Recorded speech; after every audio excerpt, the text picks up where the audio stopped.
It's a reminder that we have to rely on God. A lot of people say, during that time, people turn to prayer, turn to God, because they realize, like, wait a minute, my life could end right now.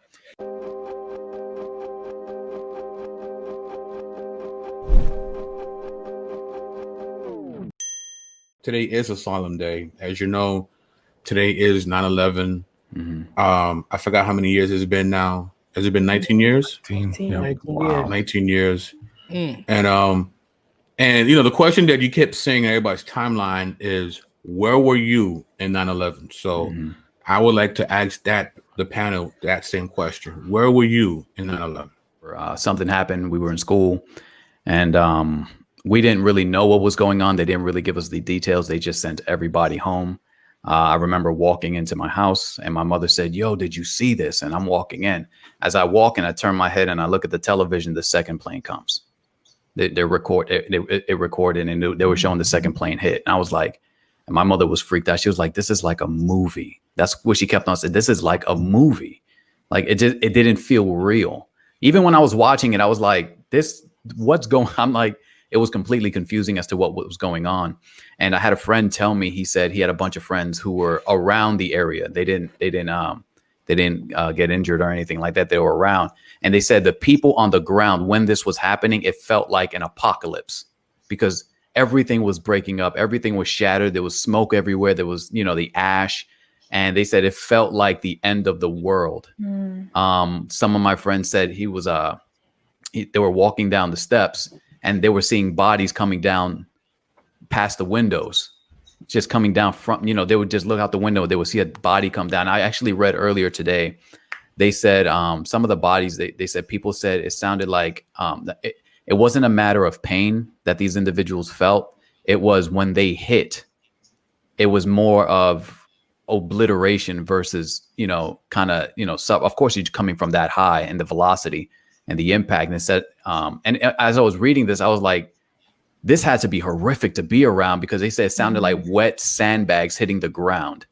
That was the literal way they were describing it. And I'm like, if you're seeing that kind of behavior and you're seeing that happen, that had to be eye-opening. That had to be grateful for your life that you didn't die, right? Some people are going to feel like that. I remember like it was yesterday. At the time, I was a manager of like a rent-a-center or something like that at the time. So I got like radios playing and I hear the announcement that a plane had crashed, which was odd in America, on American soil. So I turned on the TV to the news and then I later on sometime you see that second plane crash and then you see the buildings fall. And I just remember that day so vividly, like it was yesterday. Like so many details for like 2 or 3 hours are just stuck in my head. And I don't think I'll ever forget them. But yeah, I was at work listening, heard it on the radio, turned on the news and saw the saddest thing, one of the saddest things that I've ever seen in my life. So Carly says, I was in nursing school at Emory University, literally right across the street from the CDC. We were terrified that they may try to attack the CDC by crashing a plane there. Wow. Yeah, I was in math class. I don't know why. I believe we were taking a quiz or something because my teacher was not in the classroom, but she darts in the classroom. She's like, planes hit the buildings. And at that time, I was so young. I was so young, I didn't know what the trade centers were. I was like, why does that matter? Like, it's an accident. That's the first thing I'm thinking. Like, right. It's an accident. Why is this? Like, we're here and that's all the way over there. Why are we talking about this?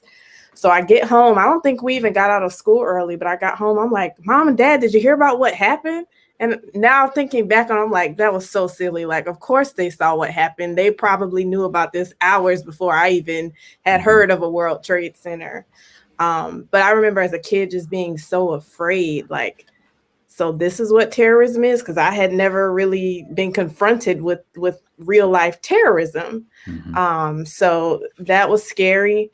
But years later, I've heard Ray Comfort talk about this, and y'all know he's like an evangelist and he goes into the street preaching and all that. And he's like, think about 9/11 and then think about the God wants you to have a happy life. God has a wonderful plan for your life gospel. It doesn't work for the person who's going to die on 9/11 the next day. It doesn't work for the person who's going to overdose on drugs the next day. It just doesn't work. The gospel is for sinners who need a savior. It's not so that you can have a happy life or a comfortable life or become rich. It's because you need God. And one day, all of our hearts are going to stop beating. All of us are going to take our last breath, whether it's on a day like 9/11 or whether you just go to sleep one night and don't wake up.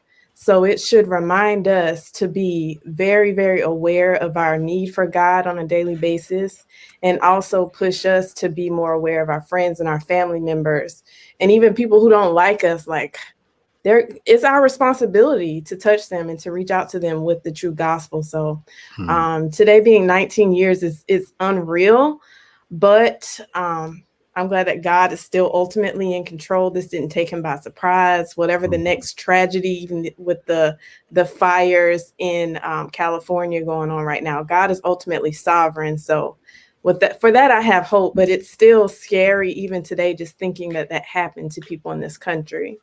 For me, so I wasn't married yet. I think I was dating my wife at the time, and I was a foot messenger for the Bank of New York at 101 Barclay, which is across the street from the World Trade Center. Oh, wow. So I'm walking, I get off the train, I'm a couple minutes late, and I'm walking down to the bank, and I see a bunch of people just staring up into the building, and I stare as well, and there's this gaping hole. So of course, immediately I think, oh man, there's an accident. A plane actually slammed into the building. That's crazy. But I'm late, so I gotta keep it moving. Right. So I go and I sit down, and with the radio's playing. That's all everybody's talking about, of course, because that's such a crazy thing. And then the second plane hits and it shakes our building.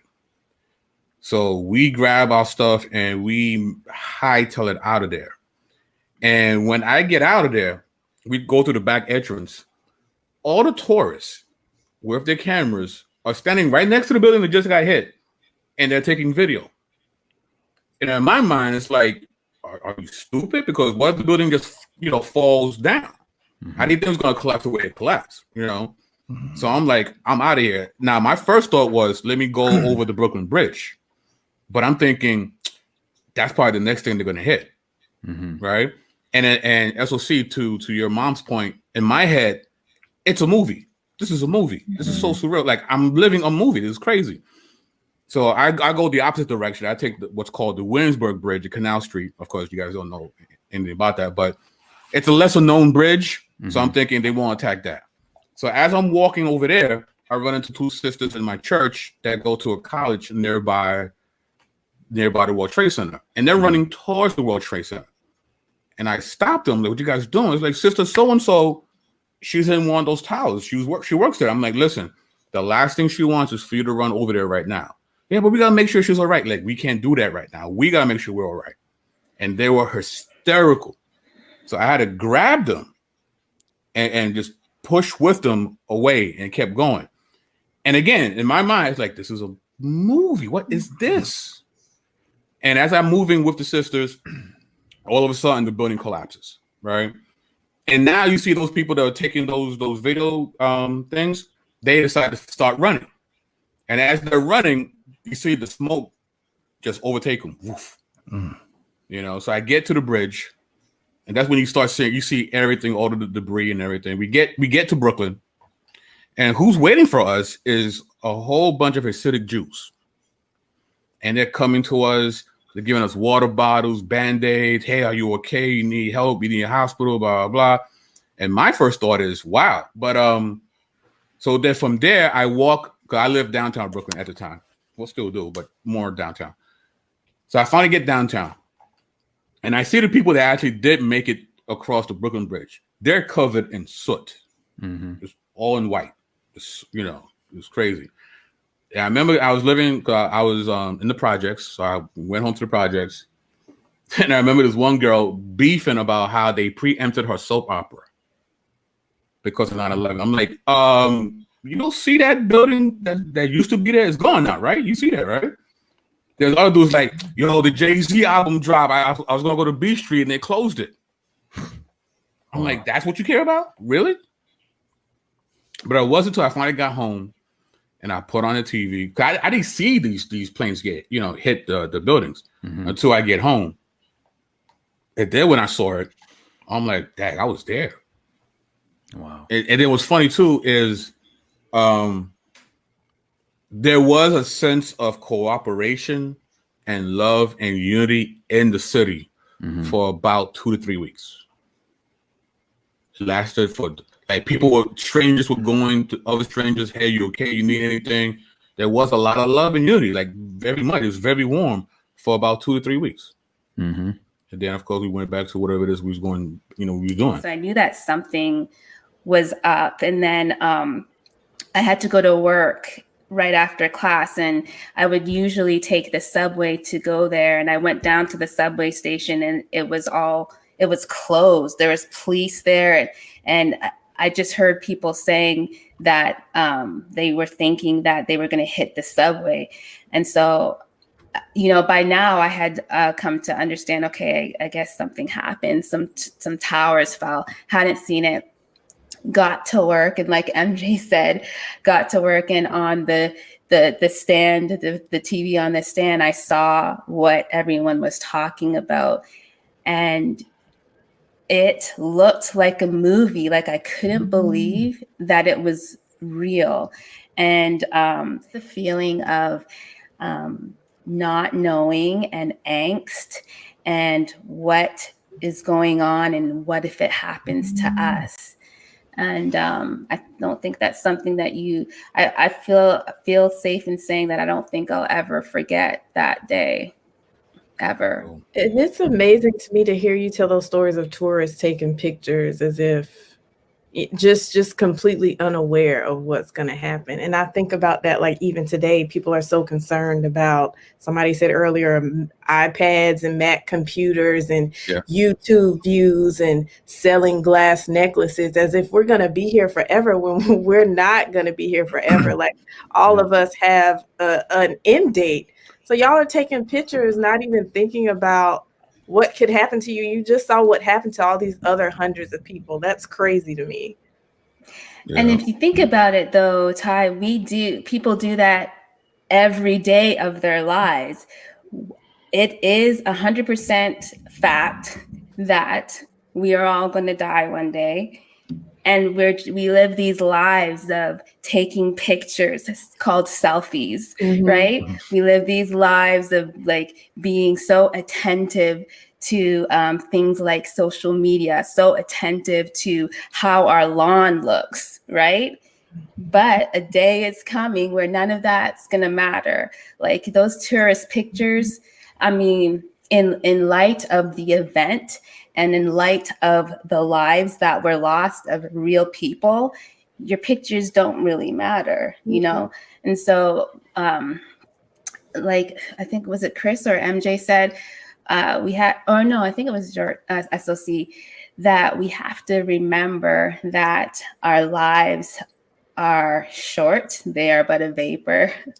And so our attention has to be on the right thing. And I remember it like the back of my head. It was 9th grade.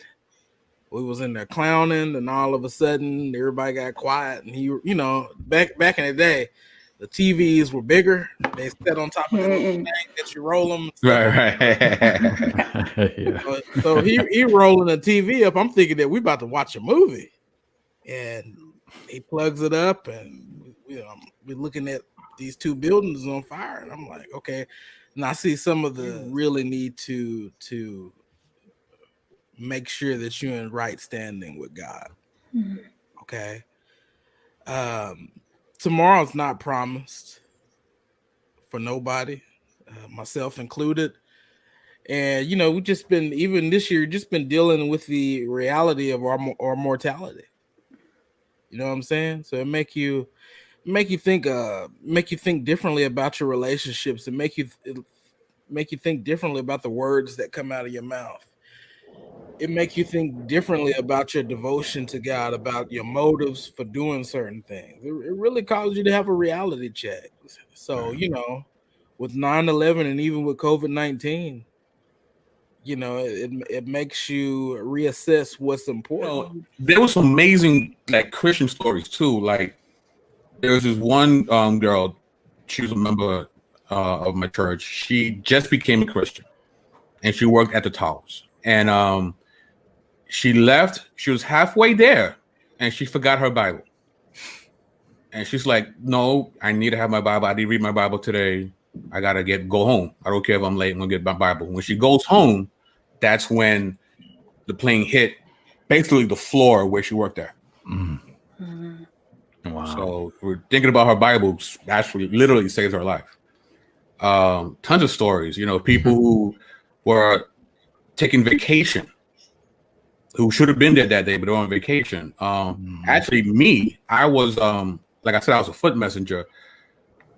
My first delivery was at the Twin Towers every morning, but then they changed me to another schedule for like 2 weeks prior to 9/11. Wow. And and my delivery was on the top floors. Wow. So yeah, so God definitely, he was moving. He was definitely moving. But yeah, guys. So it's good. It's good to remember, right? It's good to it sobers you up. It's good to be reminded that you are a mere mortal, and that you will not be here forever, and that one day will be your last. So we should always keep that, as morbid as that might sound, we need to keep that in the forefront of our brains, because that will really help us to make some really good decisions now, as opposed to, well, I got to tomorrow. You don't know. Can't be afraid of that gospel. Right. These are facts. Amen, Phil.